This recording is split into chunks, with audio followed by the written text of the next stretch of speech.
Hi everyone, my name is Faye Marshall Sterling and my philosophical model is modeled after Paulo Freire's critical pedagogy. Paulo Freire was a Brazilian social theorist, educational theorist, who believed that the best way to transform society was to have people examine their critical conscience and to look for the levels of oppression that still remained in the way that they thought in their thinking. Pablo valued a humanist approach to education that involved the oppressed and the oppressor collaborating in order to transform divisive, discriminatory, and dehumanizing oppressive structures in an effort to create equitable society for all human beings. Paulo Freire's critical pedagogy presents a clear vision for education that should be emulated and practiced in global educational societies. In a world rift with egregious gender, socio-economic, race, and class disparities, Freire's critical pedagogy is both necessary and relevant in educational settings in order to transform individuals and create equitable societies. My paper explores the seminal ideas of Paulo Freire's work, which exemplifies a few ideas. First and foremost, that true liberation is not only freedom from economic and political oppression, but true liberation is also freedom from a culture that is defined by the oppressive nature and the oppressive regimes. This paper also examines the banking system that Paulo Freire frowned upon.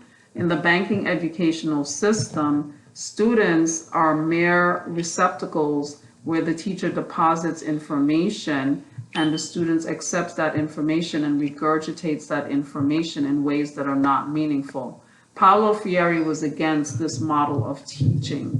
He felt that education is political and that the teacher's job is to essentially help and guide the students to be aware of any levels or oppression, remnants of oppression, mental remnants of oppression that they have, and to put them on a journey of critical awareness of those mental levels of oppression and how those levels of oppression keep them embedded in entrenched poverty and entrenched negative thinking.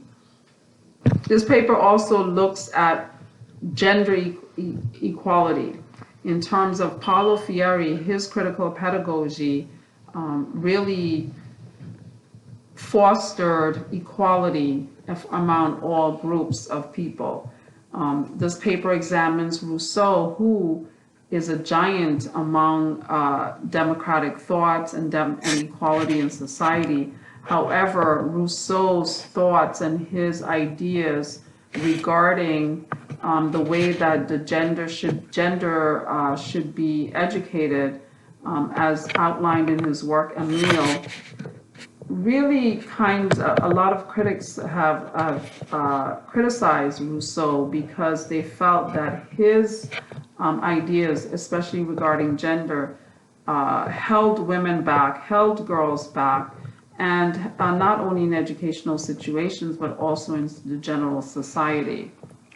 Rousseau felt that girls should be educated in order to be subservient to male.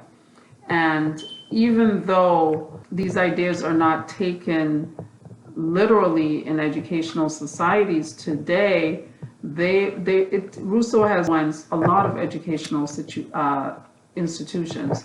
And so with those ideas, they've been used to hold girls back and hold girls' education back, especially in some parts of the world, like the Middle East and Africa and India.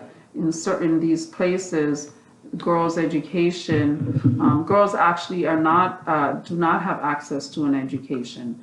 And so many critics argue that Rousseau, contrary to Paulo Freire, have, just in this one particular area, because he's been so pivotally important in his seminal ideas in other areas. But in this this one area of gender roles, Rousseau has held girls back. And so my paper explores that idea as well. My paper concludes that while it's not easy to conjure up a socially just educational system and what that would look like, as history has not given us many good examples or models of such a system, Freire's critical pedagogy would address some of the disparities created by Rousseau's influence in educational settings.